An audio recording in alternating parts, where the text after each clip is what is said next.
देख रहे हैं और सुन रहे हैं एमएसजेपी न्यूज। एमएसजेपी न्यूज देखने के लिए और सुनने के लिए सो आज करे सो अब पल में परलय होएगी, वीडियो लाइक करेगा। नमस्कार, मैं मनीष कुमार वर्मा। आज के न्यूज में बताएंगे जी किस प्रकार देश के प्रधानमंत्री माननीय नरेंद्र मोदी ने मदन मोहन मालवीय के बारे में प्रकाश डाला और किस प्रकार बनारस हिंदू विश्वविद्यालय के विषय पर उन्होंने जोर दिया और देवनागरी लिपि के मदद में सहयोग करने के लिए मदन मोहन मालवीय के बारे में माननीय प्रधानमंत्री क्या बोल रहे हैं।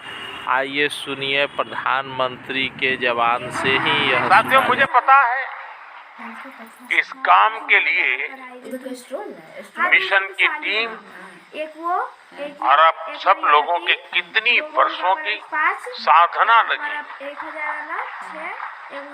देश के कोने कोने से मालवीय जी के हजारों पत्रों और दस्तावेजों की खोज करना,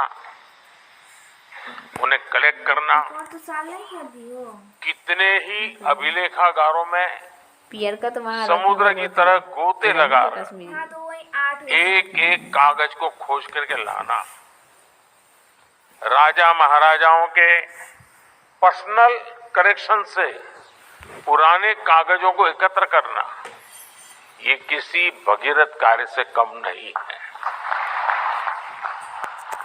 इस अगाध परिश्रम का ही परिणाम है कि महामना का विराट व्यक्तित्व 11 खंडों के संपूर्ण वाङ्मय के रूप में हमारे सामने आया है। मैं इस महान कार्य के लिए सूचना एवं प्रसारण मंत्रालय को, महामना मालवीय मिशन को और राम बहादुर राय जी को और उनकी टीम को हृदय से बधाई देता हूं। इसमें कई पुस्तकालय के लोगों का, महामना से जुड़े रहे लोगों के परिवारों का भी बहुत बड़ा योगदान रहा है। मैं उन सब साथियों का भी हृदय से अभिनंदन करता हूं। मेरे परिवारजनों, महामना जैसे व्यक्तित्व सदियों में एक बार जन्म लेते हैं और आने वाली कई सदियों तक हर पल हर समय उनसे प्रभावित होते हैं।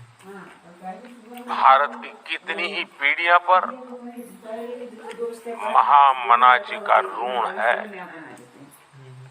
वो शिक्षा और योग्यता में उस समय के बड़े से बड़े विद्वानों की बराबरी करते थे। वो आधुनिक सोच और सनातन संस्कारों के संगम थे।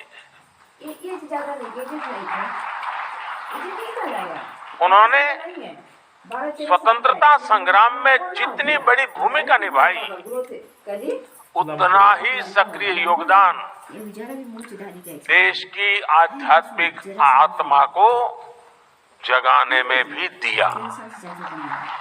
उनकी एक दृष्टि अगर वर्तमान की चुनौतियों पर थी, तो दूसरी दृष्टि भविष्य निर्माण में लगी थी। महामना जिस भूमिका में रहे, उन्होंने नेशन फर्स्ट, राष्ट्र प्रथम के संकल्प को सर्वोपरि रखा। वो देश के लिए बड़ी से बड़ी ताकत से टकराए। मुश्किल से मुश्किल माहौल में भी उन्होंने देश के लिए संभावनाओं के नए बीज बोए। महामना के ऐसे कितने ही योगदान हैं जो संपूर्ण वाङ्मय के 11 खंडों के जरिए अब प्रामाणिक रूप से सामने आएंगे। इसे मैं अपनी सरकार का सौभाग्य समझता हूं कि हमने उन्हें भारत रत्न दिया।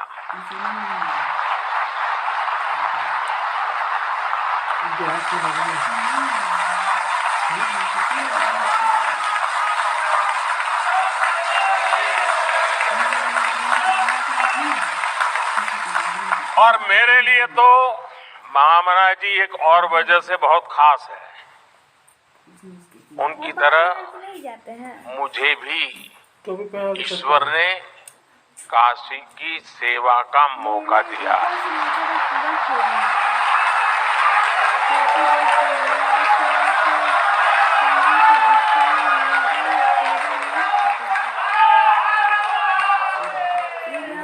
और मेरा ये भी सौभाग्य है कि 2014 में चुनाव लड़ने के लिए मैंने जो नामांकन भरा, उसको प्रपोज करने वाले मालवीय जी के परिवार के सदस्य।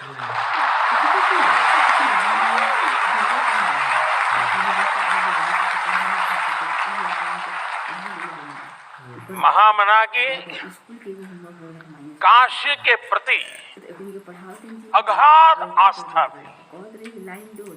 आज काशी विकास की नई ऊंचाइयों को छू रही है।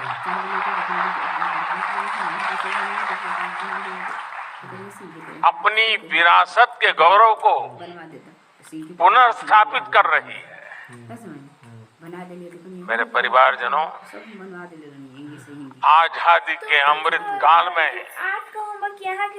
देश गुलामी की मानसिकता से मुक्ति पाकर अभी जो सबसे पहले बनाते हैं अपनी विरासत पर गर्व करते हुए आगे बढ़ रहा है।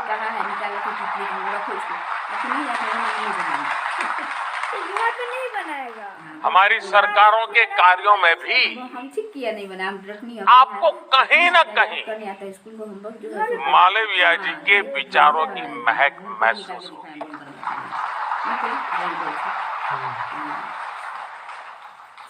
मालवीय जी ने हमें एक ऐसे राष्ट्र का विजन दिया था जिसके आधुनिक शरीर में उसकी प्राचीन आत्मा सुरक्षित रहे, संरक्षित रहे।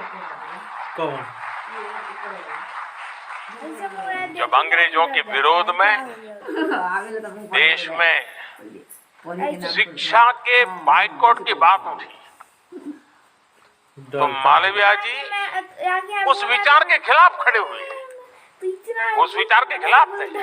उन्होंने कहा कि शिक्षा के बाइकआउट की जगह हमें भारतीय मूल्यों में रची स्वतंत्र शिक्षा व्यवस्था तैयार करने की दिशा में जाना चाहिए।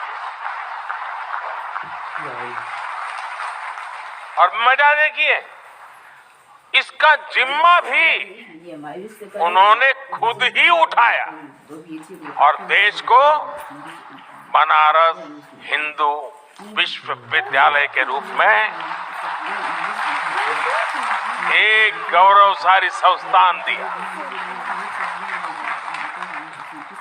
उन्होंने ऑक्सफोर्ड और कैम्ब्रिज जैसे संस्थानों में पढ़ रहे युवाओं को बीएचयू में आने के लिए प्रोत्साहित किया।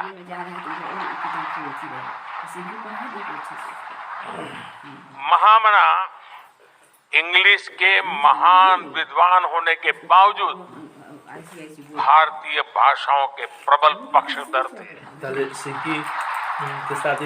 एक समय था जब देश की व्यवस्था में, न्यायालयों में फारसी और अंग्रेजी भाषा ही हावी थी।